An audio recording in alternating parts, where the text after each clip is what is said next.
नमस्कार, आप देख रहे हैं सिटी पोस्ट लाइव और मैं हूं रवि। आज कैमरे के सामने खड़े होकर मेरा खून खौल रहा है और अगर बात इस खबर को सुनकर आपका भी खून नहीं खौला तो मान लीजिए कि व्यवस्था के इस सिस्टम ने आपकी चेतना को भी मार दिया है। मुजफ्फरपुर के ब्रह्मपुरा प्रसाद हॉस्पिटल अस्पताल, जिसे लोग जिंदगी की उम्मीद में चुनते हैं, वो चंद रुपयों की लालच और प्रशासन की अंधाधुंध लापरवाही के कारण मासूम मरीजों के लिए साक्षात यमराज का घर बन गया। अस्पताल के आईसीयू में आग लगती है, चीख पुकार मचती है और वहां जिंदगी के लिए लड़ रहे लाचार मरीज जिंदा जलकर मर जाते हैं। अब जब मासूमों की लाशें ठंडी हो चुकी हैं, परिवार का रो रो कर बुरा हाल है, तब जाकर सोया हुआ प्रशासन जागा है। क्या है पूरा मामला, इस पर पूरे विस्तार से बात करेंगे अपने सहयोगी मुस्कान के साथ। मुस्कान, अस्पताल का जो आईसीयू है मौत का चेंबर कैसे बन गया? अब मरीज हिल तक नहीं सकते, वहां उन्हें बचाने का इंतजाम तक नहीं था। सोचकर ही रूह कांप जाती है। अब सोचिए कि आईसीयू वो जगह है जहां मरीज वेंटिलेटर, ऑक्सीजन और जीवन रक्षक प्रणाली पर पूरी तरह बेबस लेटा होता है। वो खुद उठकर भाग नहीं सकता। प्राथमिकी रिपोर्ट कह रही है कि आग इसी आईसीयू यूनिट से भड़की है। शॉर्ट सर्किट या तकनीकी खराब का बहाना बनाया जा रहा है, लेकिन असली सच यह है कि अस्पताल के इस अति संवेदनशील वार्ड में घटिया दर्ज के बिजली का उपकरण और तारों का इस्तेमाल किया गया था ताकि पैसे बचाए सके, और साथ ही वो 24 घंटा जो एसी चलता है, जीवन रक्षक उपकरणों का लोड को संभालने के लिए प्रॉपर वायरिंग तक नहीं की गई थी। अब आग लगी तो आईसीयू में धुआं भरने लगा और मरीज को बचाने की बजाय वहां मौजूद स्टाफ अपनी जान बचाकर भाग खड़ा हुआ। जो मरीज अपनी आंखें खोलने की ताकत नहीं रखते, उनके उससे सोचिए जहरीले धुआं आग की लपेटे में तड़पने के लिए छोड़ दिया गया। ये तकनीकी खराबी नहीं बल्कि अस्पताल प्रबंधन की दरिंदगी है और आपराधिक कृत्य है जिसे कभी माफ नहीं किया जा सकता है। लेकिन सवाल यह है कि यह 5 सदस्यीय जांच टीम आज क्या ढूंढने जा रही है? क्या इससे पहले प्रशासनिक अधिकारी अपनी आंखें बेचकर सो रहे थे क्या? देखिए, आज डीएम साहब के आदेश पर 5 अफसर वीआईपी गाड़ी में बैठकर प्रसाद हॉस्पिटल का मुआयना करने पहुंच रहे हैं। ये टीम वहां फायर सेफ्टी ऑडिट करेगी, उपकरणों को देखेगी, इमरजेंसी एग्जिट की कहीं ना कहीं जांच करेगी। लेकिन सवाल ये उठता है कि साहब, ये देखने के लिए मासूमों की बलि चढ़ना जरूरी था? इस हादसे से पहले स्वास्थ्य विभाग के इंस्पेक्टर, सिविल सर्जन की टीम कहाँ थी? क्या बिहार में अस्पताल को लाइसेंस फायर विभाग की एनसीओ सिर्फ दफ्तर में बैठकर मिलता है?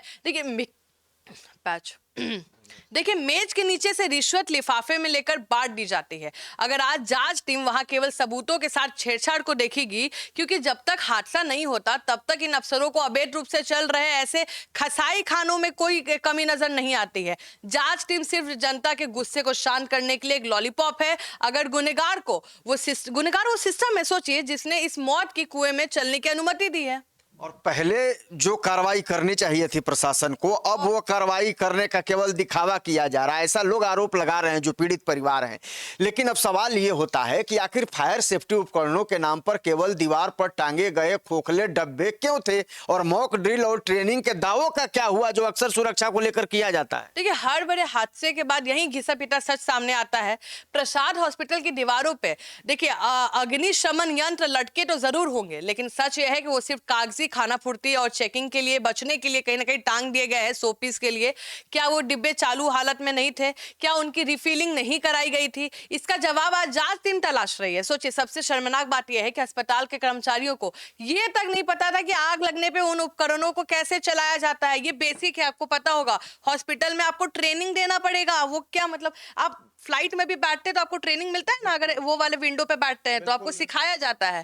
तो ये तो इतना संवेदनशील मुद्दा है। सोचिए, अस्पताल प्रबंधन हर साल करोड़ों रुपए का मुनाफा कमाता है, लेकिन अपने स्टाफ को एक बेसिक फायर ट्रेनिंग देने में उनकी जेब फटती है। आपातकालीन निकास के रास्तों पर कबाड़ा भरा हुआ था या उन्हें ताला मारकर बंद कर दिया गया था ताकि कोई मरीज बिना बिल चुकाए भाग ना सके। इस लालच की हद ने मासूमों की जान ले ली।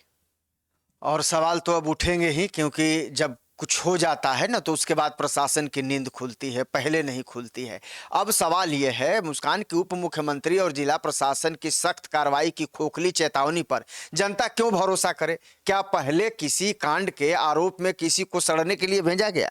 देखिए, हादसा होते ही डिप्टी सीएम विजय कुमार चौधरी का बयान आता है कि दोषियों को बख्शा नहीं जाएगा, सख्त कार्रवाई होगी। मुजफ्फरपुर के डीएम सुबुत्र कुमार सेन भी ये कह रहे हैं कि लापरवाही मिलने पर लाइसेंस रद्द होगा, कानूनी कार्रवाई होगी। सर, लेकिन जान कितने लोग की जा गई, आप सोचिए कितने लोग घायल हो गए, कितने लोग ने अपने पिता, अपने ससुर को जलते हुए देखा है। वो क्या भाई, स्टाफ को आप ट्रेनिंग भी नहीं दिए हैं कि आग लगेगा तो मरीज को कैसे लेना। देखिए, हम समझते हैं कि सबको अपना जान प्यारा है, हम समझते हैं सबका परिवार है, सब पहले खुद बचता है, लेकिन सर ये हॉस्पिटल है, ये बस में नहीं ना बैठे कि अपने अपने सामान की रक्षा खुद करे। आप एक पेशेंट को कैसे, एक महिला उठा के लेके जाएगी, एक आदमी एक बड़े पेशेंट को कैसे उठा के लेके जाएगा, उसका वो इंसीजर बिल्कुल वो सब लगा रहता है, तो उसको वो लोग खुद कबाड़ दे, या तो वो लोग कबाड़ेगा, डरेगा कि और कुछ ना हो जाए, या उसको उठाएगा। भाई कोई तो हेल्प करे। अब सोचिए, ये बंद करिए, खोखला बयानबाजी है। बिहार की जनता मूर्ख नहीं है। इससे पहले भी प्रदेश के दर्जनों अस्पताल और फैक्ट्रियों में आग लगी है, मासूम मरे हैं। क्या हुआ उस मामले का? 2-4 दिन मीडिया में शोर मचता है, एक कमेटी बनती है, रिपोर्ट फाइल में दब जाती है, और कुछ महीने बाद वही अस्पताल नया रंग रोगन लेके फिर से मौत का धुआं शुरू कर देता है। देखिए, अगर प्रशासन सच में सख्त है तो जांच के नाम पे महीनों का वक्त क्यों मांगा जा रहा है? अस्पताल के मालिक और उन भ्रष्ट अधिकारियों को तुरंत गिरफ्तार करके सलाखों के पीछे क्यों नहीं डाला जाता है, जिन्होंने बिना सुरक्षा मानकों को इस अस्पताल को हरी झंडी दी थी? बड़ा सवाल है। बिल्कुल, और ऐसे सवालों को लेकर के हम लोगों का खून इसलिए भी खौलता है, जैसा मैंने कहा मुस्कान, क्योंकि दिल्ली की वो भयावह तस्वीर हम लोगों ने देखी है कि कैसे लोग खिड़की से कूद कूद कर अपनी जान बचा रहे थे, अपनी जान को जोखिम में डाल करके। लेकिन अब क्या इस मुजफ्फरपुर कांड के बाद बिहार के अन्य निजी अस्पतालों के डेथ ट्रैप पर ताला लगेगा, या एक और लाशों के ढेर का इंतजार होगा? मुजफ्फरपुर का ये प्रसाद हॉस्पिटल अकेला नहीं है रवि जी। पटना से लेकर मुजफ्फरपुर, भागलपुर, गया तक बिहार के हर दूसरा निजी अस्पताल का डेथ ट्रैप मतलब मौत का जाल बना हुआ है।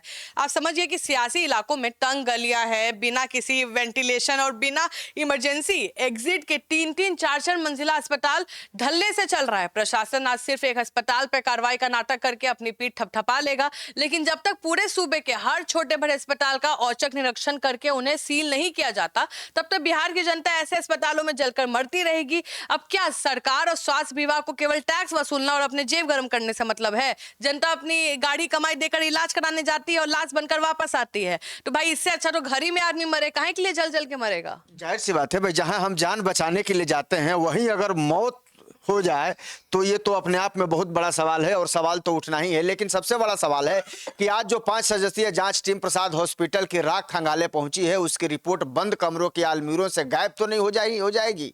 जनता की आंखें इस जांच के एक एक पन्ने पर टिकी हैं। अगर इस बार भी बड़े रसूखदार डॉक्टरों, नेताओं के करीबी, अस्पताल मालिकों और भ्रष्ट सरकारी बंधुओं को बचाने की कोशिश की गई, तो याद रखिएगा, जनता का यह आक्रोश इस पूरे भ्रष्ट सिस्टम को भस्म कर देगा, क्योंकि किसी से जान से खेलने का किसी को इजाजत नहीं दी जा सकती। आप इस खबर को क्या लेकर क्या सोचते हैं, कमेंट में जरूर बताइएगा, और ज्यादा से ज्यादा खबर को लाइक और शेयर भी कर दीजिएगा।